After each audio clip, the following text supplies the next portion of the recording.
If you want to keep fish at home, there are a few things that you need to know. First of all, you need a container. You can't just chuck a fish in a bucket of water and expect it to be happy. Fish need a proper aquarium or tank to live in.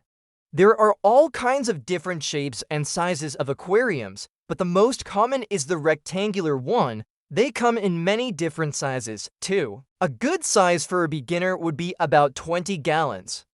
It's just the right size for a few happy fish. Now, as for the tank itself, there are two main types, glass and acrylic. Both have their pros and cons, but for the most part, acrylic is cheaper, it's lighter, and it's almost as clear as glass. Scratches on acrylic tanks can be a real pain to get rid of, right? Glass tanks, on the other hand, are much more expensive, but they're way more durable.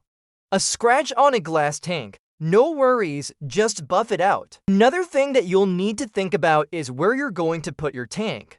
A lot of people like to put their tanks on stands. Make sure that the stand is super sturdy, okay? It needs to hold the weight of the tank when it's filled with water. You definitely don't want any surprises. Choosing the right fish really comes down to two big things: the size of your tank and how much experience you have with keeping fish. Got a small tank? Go for smaller fish. Just starting out? Stick with easygoing species that won't give you a headache. It's all about finding the perfect fit for your setup. If you're a beginner, I would recommend getting a small, peaceful fish like a platy or a swordtail. These fish are relatively easy to care for and they won't grow very large. You'll also need to get a water conditioner. Tap water contains a lot of chlorine and other chemicals that are harmful to fish, so you'll need to treat it before you put it in your aquarium. A water conditioner will remove these chemicals and make the water safe for your fish. You'll also need to get a thermometer. This will help you to monitor the temperature of the water and make sure it stays within the range that your fish need. Most tropical fish are comfortable in temperatures between 72 and 78 degrees Fahrenheit.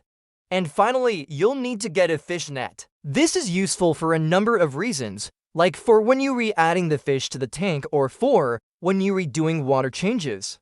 A siphon is also a good investment. It's a piece of equipment that helps you to remove the water from your tank without disturbing the fish too much.